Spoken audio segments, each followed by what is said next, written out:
Olá! Que bom poder curtir esse friozinho de inverno na sua companhia, estando de volta com o nosso programa Sim para a Literatura. Coloque o seu agasalho, se acomode na poltrona e curta junto comigo.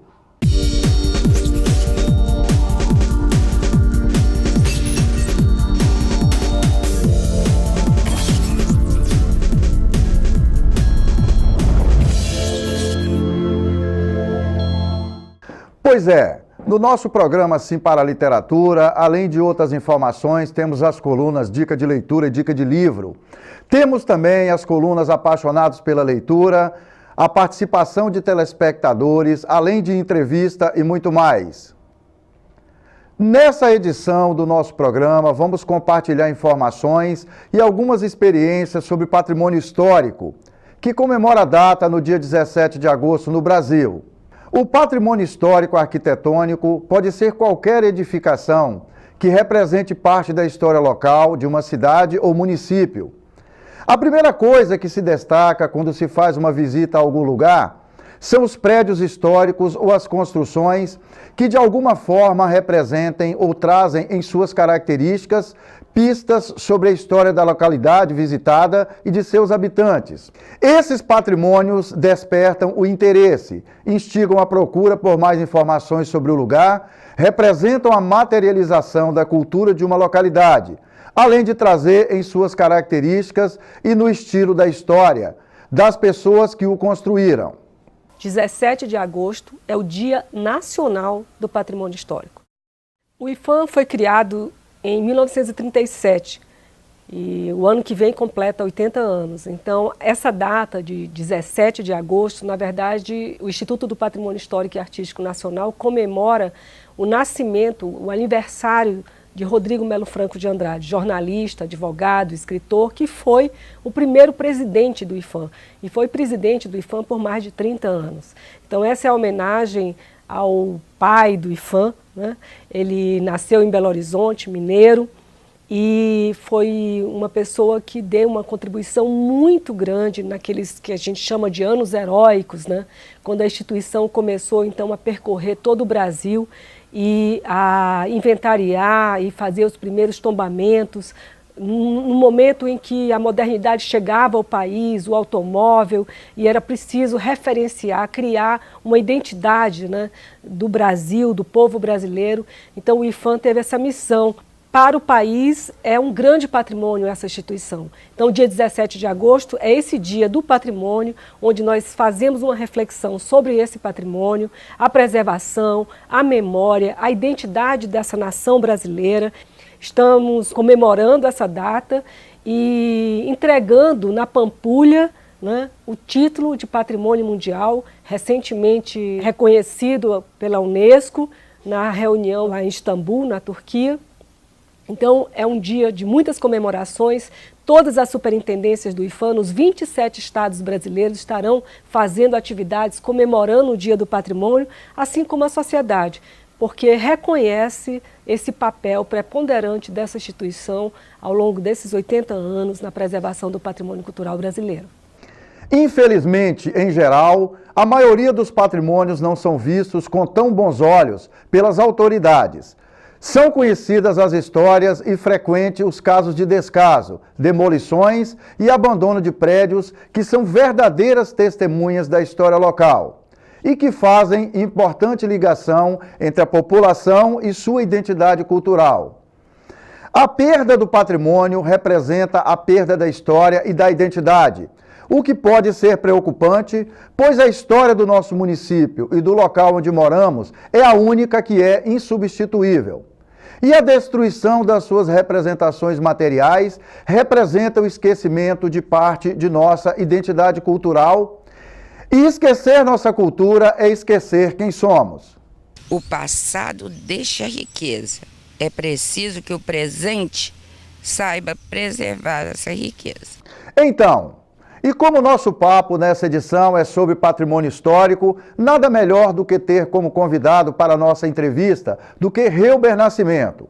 Reuber é presidente da Serliges, que é a seccional regional de Linhares, do Instituto do Patrimônio Histórico e Geográfico do Espírito Santo. Numa conversa muito proveitosa, norteada por várias questões ligadas a essa temática, Helber fala principalmente da importância da preservação da memória histórica. Nós entendemos que se não tivermos história para contar, hoje, amanhã será esquecido.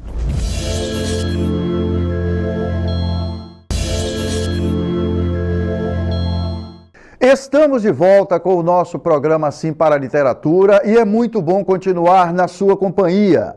E na sequência dessa conversa sobre patrimônio histórico e cultural é que vamos caminhar juntos através dessa viagem de informações na nossa coluna Dica de Leitura. Com mais de 500 anos de história, o Brasil acumula um vasto patrimônio artístico e cultural. São obras que marcaram eras, como, por exemplo, o Teatro Amazonas, em Manaus, os Arcos da Lapa, no Rio de Janeiro, e o Conjunto Arquitetônico da Pampulha, em Belo Horizonte. E um dos órgãos responsáveis pela fiscalização e garantia de que tudo seja preservado é o Instituto do Patrimônio Histórico e Artístico Nacional, o IPHAN, que comemora 80 anos de criação. E em 2017, o Brasil comemora também os 30 anos de reconhecimento pela Unesco do Conjunto Urbanístico de Brasília como Patrimônio Cultural da Humanidade. A cidade foi o primeiro conjunto urbano do século XX a receber esse título. Para marcar as duas comemorações, foi realizada uma cerimônia na sede do IPHAN, em Brasília, com a presença de autoridades e lançamentos de publicações, palestras e de um selo e um carimbo comemorativo dos Correios. Os eventos para celebrar os 80 anos da autarquia vão ocorrer durante todo o ano, além da entrega de 62 obras do PAC Cidades Históricas. Além dos patrimônios materiais tombados, os imateriais, como é o caso do frevo e da capoeira, por exemplo, também são reconhecidos como patrimônio cultural pelo IPHAN. Atualmente, são 24 mil sítios arqueológicos cadastrados e 1.302 bens materiais e imateriais tombados ou registrados. Olha, pessoal, alguns desses locais que foram mostrados nessa matéria aí, eu já tive a oportunidade de conhecer, de visitar, né? A Pampulhinha, em Belo Horizonte, quem é que não conhece, né, assim? E são locais que é um projeto histórico, um patrimônio histórico, faz parte da história desses municípios, dessas localidades, e são extremamente valorizados por pessoas do Brasil inteiro e em muitos locais do mundo inteiro que vão visitar e conhecer. E muitos desses locais foram transformados também em ambientes para que sejam desenvolvidas atividades artísticas, culturais e que fortalecem essa presença da idade cultural dessas pessoas. E seguindo nas trilhas do resgate da memória e do patrimônio histórico de qualquer sociedade que valoriza sua cultura, vamos para a nossa dica de livro dessa edição. Lastênio Calmon Júnior nos ensina no livro Vultos, Fatos e Lendas Linharenses que a reflexão historiográfica dispensa pompa e isso é muito bom para a historiografia de Linhares, local favorito para suas reflexões. Talvez o enfoque mais interessante do livro em tela seja a atenção dada à chamada micro-história de Linhares, as muitas fábulas, nuances, historietas, o intrincado folclórico fazem desse livro uma preciosidade ímpar, capaz de marcar os passos de nossa historiografia. E fazendo referência à segunda edição de Vultos, Fatos e Lendas, de 2009, ele diz que esta edição possa capitalizar muitos dividendos para repensar de nossas tradições, afinal, nenhuma sociedade humana pode dignificar seus passos longe do legado das suas tradições. E continua, a história é fomento de vida, arte de se perceber as muitas saliências e reentrâncias dos dias. A monumentalidade de Lastênio Calmon Júnior está definitivamente ligada ao próprio curso histórico de Linhares, vínculo que jamais pode ser dissociado. Surge com justiça o ícone da historiografia linharense. Na época deste brilhante comentário que eu acabo de fazer, que é de autoria de Antônio Bezerra Neto, que está nesse livro da segunda edição, o Antônio Bezerra era secretário municipal de cultura aqui de Linhares, um grande parceiro do nosso projeto aqui. Vamos permitir que a história faça parte das nossas vidas. Esse livro, escrito por Lastênio Calmon Júnior, tem talvez o melhor registro da história, do patrimônio cultural, de costumes, da cultura de Linhares, né? E vale muito a pena ler esse livro para conhecer, né, partes da cultura, do nosso patrimônio, da nossa história, e também transmitir essas informações para as novas gerações, para que essas novas gerações, que com certeza serão as novas lideranças desse município no futuro próximo, tenham a consciência, formem a consciência de poder ajudar a preservar essa história. Vale muito a pena conhecer esse livro. Tá certo, pessoal? E na coluna Apaixonados pela Leitura desta edição, vamos assistir um depoimento da professora e escritora e historiadora Maria Lúcia Grossi Zunti. Ela é fundadora da Serliges. A professora, historiadora e escritora Maria Lúcia Zunti, membro fundadora e primeira presidente da Serliges, destaca o início das atividades dessa instituição. Muito emocionada, ela considera fundamental para o resgate da cultura de Linhares, que desde o início das atividades sempre esteve relacionada com o esforço de pessoas que contribuíram para a construção de sua história. Significa muito, primeiro, porque é um trabalho voluntário, né? A gente faz os trabalhos que a gente, quando, por exemplo, nós fundamos a Serliges, eu dava aula, eu cuidava de 5 filhos, e o trabalho aqui era voluntário, e as pessoas que me ajudaram também. O segundo motivo é que na época que o Instituto Histórico e Geográfico de Vitória resolveu permitir regionalizar o Instituto, várias regionais foram criadas em Cachoeiro do Itapemirim, em Vila Velha, em São Mateus, em Linhares e outras. E todas essas acabaram, só Linhares nunca parou. São 25 anos pela memória de Linhares, sem interrupção. Isso com o trabalho de pessoas abnegadas que me substituíram também. A professora Maria Lúcia Grossi Zunti, eu tenho a oportunidade de compartilhar alguns momentos, né, do dia a dia dela. Talvez seja, junto com Dona Arlene Campos, com outras personalidades aqui do município, seja a pessoa que a gente pode ter como uma referência importante quando o assunto é patrimônio histórico e a memória histórica de Linhares. A professora Maria Lúcia é mineira, mas há muitos anos adotou Linhares como sua terra natal. Ela tem uma paixão muito grande por esse município aqui.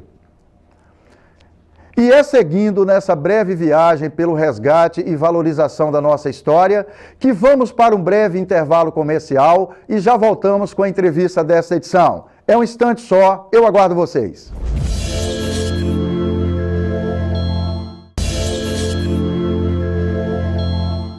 Estamos de volta com o nosso programa Sim para a Literatura e é muito bom continuar na sua companhia.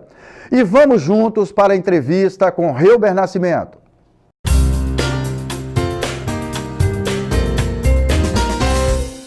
Nessa edição do nosso programa Sim para a Literatura, nós temos a satisfação de receber aqui no estúdio da TV Sim Linhares, Reuber Nascimento.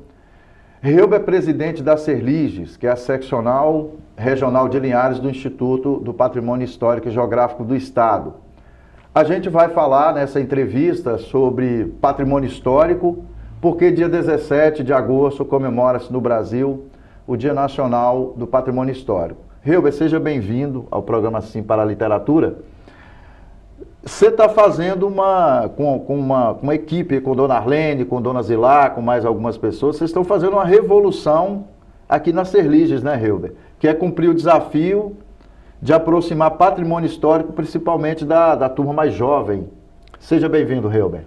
Muito obrigado. Primeiramente, eu gostaria de fazer um registro que exatamente ontem fez 2 anos do programa Sim para a Literatura. Dia 6 de agosto. Dia 6 de agosto. Isso é uma satisfação muito grande para a gente que milita nessa área de literária, histórica, patrimônio histórico. A gente sabe da dificuldade. Então, de antemão, meus parabéns. Você sabe que você faz parte dessa história, né? Com certeza. Sei. E com relação ao patrimônio histórico, a Serliges, que muito bem representada pelos seus membros, né? Hoje eu faço parte, estou presidente daquela instituição que eu tenho muito orgulho e que cuida da história de Linhares, cuida do patrimônio, cuida de tudo que diz respeito à cultura e história. Aquela casa tem tido uma certa intervenção. Eu até lembro que a célebre frase do Marinotti, que a história ela começa hoje e prossegue amanhã. Em cima disso, nós temos lidado e tomado como base o gostar, o conhecer, através da história, mostrar os nossos patrimônios, as nossas riquezas, o nosso patrimônio histórico, né? E nós temos hoje, citado na lei orgânica do município, vários patrimônios. Eu cito o exemplo da Igrejinha Velha, a Casa da Câmara, que hoje está sob as guardas da Serliges, e todo o seu entorno, nas laterais e no fundo, é mencionada na lei orgânica e tombada pela municipalidade, a única é a Casa da Câmara. Aí nós temos o Delta do Rio Doce, o Farol de Regência, a Ponte Presidente Vargas, que já saiu da menção. Temos a Ilha do Imperador, o Cais do Porto de Regência. Nós temos o Cais do Porto das Pedras, que hoje não recebe o devido tratamento, até já citado na lei orgânica e na Agenda 21. E nós já vamos para a Agenda 30 e até hoje não se foi feito nada. Olha a importância de um Porto das Pedras para Linhares e para a história de Linhares e para o patrimônio histórico. O Porto das Pedras é na interseção do Rio Juparanã, o rio que deságua da Lagoa Juparanã, o Rio Pequeno com o Rio Doce. Ali aportou Dom Pedro II. Em 1860, Dom Pedro II esteve naquele porto. Isso é uma marca importante para a história do município, né, Hilbert? Super importante. Em qualquer lugar do Brasil ou do mundo que uma personalidade dessa teria sido lembrada, e lá está no esquecimento. Nós esperamos que o poder público, a municipalidade, se intervenha e que possamos estar usufruindo do patrimônio daquela. Citando também, aí temos Delta do Rio Doce, Praça 22 de Agosto, os dois portos, Porto do Rio Doce, Porto das Pedras, que poucas pessoas conhecem, que fica na interseção da Rua Boa Vista, naquele cais, né? O Cais de Regência, e entrou agora, na citada também, a imagem da estátua do Papa João XXIII, que fica na frente da Igreja Matriz. E a Ponte Presidente Vargas, infelizmente, saiu do patrimônio, que é a ponte que caiu agora. Há alguns anos atrás. Ô Hilbert, a Serliges, através da sua ação, da dona Arlene, da dona Zilade e outras pessoas, né, que têm participado, tem desenvolvido ações no sentido de trazer a meninada das escolas, né, para se aproximar dessas informações, conhecer a história do município onde a maioria dessas crianças, adolescentes, pré-adolescentes nasceram. Isso é importante, Hilbert, por quê? Então, Pereira, nós entendemos que se não tivermos história para contar hoje, amanhã será esquecido.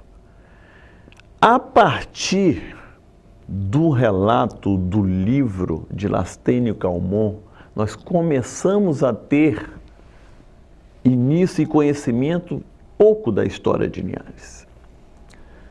Vultos, fatos e lendas linharenses. Lastênio Calmon Júnior. Em seguida, panorama histórico de Linhares, Maria Lúcia Grossi Zunti. e muitos outros livros fazendo relato de Linhares. Isso, o nosso trabalho que hoje nós estamos fazendo, indo até as escolas, recebendo as escolas lá no Instituto, isso fortalece que você vem passando conhecimento da história, você vem ensinando a história. Eu tenho a maior satisfação, Pereira, que hoje todas as escolas de Linhares passam lá no Patrimônio Histórico na Serlige. Quando nós nos vamos nas escolas, todos os alunos conhecem o hino de Linhares. Eu lembro que no meu período todo de estudante, eu não sabia o hino de Linhares, não tão pouco a história de Linhares. Então isso é uma satisfação muito grande. Nós vamos fazer agora, no dia 21, no SESI, uma palestra contando a história de Linhares, em comemoração à data do seu aniversário, que é 22 de agosto, para 1000 alunos. Isso é muito importante. A maioria deles adolescentes. A maioria é adolescente. Eu vou ficar na parte da tarde com alunos de 14 a 18 anos. Isso é fundamental, que eles venham tendo conhecimento e sabendo da história do seu município, com certeza eles vão passar a admirar cada vez mais Linhares. Reuben, assim, a gente percebe que conhecer a história, né, conhecer o processo histórico, conhecer a origem, normalmente a partir desse conhecimento, de trazer a história de volta, a gente consegue entender muito do que está acontecendo no presente, né, Reuben? Pereira, esse trabalho árduo que a gente faz, inclusive passando a parte de patrimônio histórico, que é o que mais nós temos de bonito em Linhares. Principalmente, como diz Dona Rene, vamos cuidar dos jovens, porque aí, através dos jovens, eles vão crescendo com consciência e sabendo da história, vão dar muito mais valor. E valorizando a história, né? Valorizando a história de Linhares, valorizando os nossos patrimônios, valorizando as nossas riquezas, valorizando as nossas belezas. Eu conheço vários lugares, vários países. Boniteza igual a Linhares, poucos lugares. Linhares é uma cidade privilegiada. Localização geográfica, uma cidade muito bonita, né? E a insistência que eu sempre falo em contar e dedicar meu tempo voluntário naquela casa é para que eles tenham conhecimento, tenham o real valor da beleza que Linhares tem e a dedicação para que possa estar preservando os nossos patrimônios. Assim, Linhares cada vez mais vai ter o seu crescimento igual é para ser. Ô, Reuben, para a gente finalizar esse encontro, né, já agradecendo pela paciência que você teve de vir aqui e conversar com a gente sobre um tema tão importante, né, para o município, para as novas gerações, você trouxe aqui alguns registros. Eu queria que você falasse de forma breve, você já falou do panorama histórico de Linhares, da professora Maria Lúcia Junti, né? Do Vultos, Fatos, Lendas Linharenses, do Lastênio Calmon Júnior. Eu queria que você falasse rapidamente desses outros registros que você trouxe aqui. Vultos, esse daqui é uma outra edição do Lastênio, né? Então, é uma edição mais antiga. Eu sinto que patrimônio histórico ligado com a história, ela tem no seu início. Então, falando de Linhares, que veio de Lastênio Calmon, Maria Lúcia Grossa Junti, Arlene Campos e muitas outras pessoas que vêm contando a história e divulgando a história, estudando a história de Linhares. Então, isso é fundamental, é fundamental para que a gente possa estar passando a verdadeira história de Linhares e nossos alunos aprendendo a verdadeira história de Linhares. Isso que é fundamental, para que a gente não deixe que a nossa história fique adormecida e nem que nossos patrimônios, as nossas belezas, as nossas riquezas naturais sejam esquecidos. Ô Reuben, muito obrigado pela presença, né, aqui no programa Sim para a Literatura. Parabéns pelo trabalho que você, à frente de uma equipe, tem feito pela Serlige, de aproximar o patrimônio histórico, a história de Linhares, particularmente dessas gerações mais novas, né, Reuben? que possivelmente serão os novos dirigentes desse município no futuro próximo, não é assim? Assim que nós esperamos, e aquela casa, ela está aberta para qualquer atividade cultural, que nós estaremos sempre a posto para caminhar junto com a municipalidade, o que for para elevar o nome de Linhares. Caros telespectadores, foi um prazer e um sinal de prestígio contar com a sua audiência nesta edição do nosso programa Sim para a Literatura. Para que vocês tenham acesso às edições anteriores e aos vídeos do programa, acesse youtube.com/simparaliteratura. Entre em contato conosco através do e-mail simparaliteratura@gmail.com. Agradecemos a sua audiência em Vitória e Grande Vitória, através do canal 20 da TV RCA. Saudações poéticas e literárias e muito obrigado.